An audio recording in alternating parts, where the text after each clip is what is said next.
জায়গায়?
আরো দুজন আসামি আপনারা জানেন, একজন হলো আমিরুল ইসলাম খান, তিনি ছিলেন সিনিয়র সচিব জননিরাপত্তা বিভাগ স্বরাষ্ট্র মন্ত্রণালয়ে।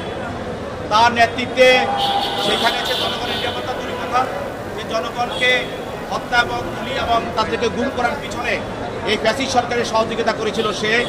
আরও ছিল নজিবুর রহমান।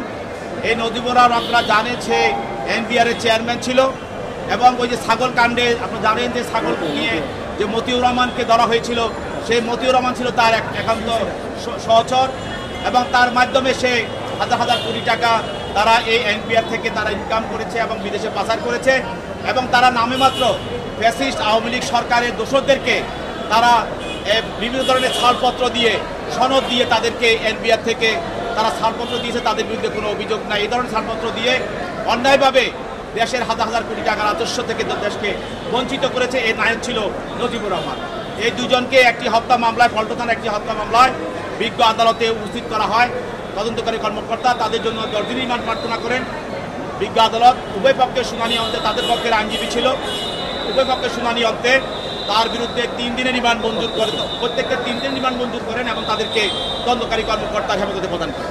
ধন্যবাদ স্যার। আজকে ফ্যাসিস্ট হাসিনা সরকারের সাবেক অবৈধ মন্ত্রী এবং অবৈধ এমপি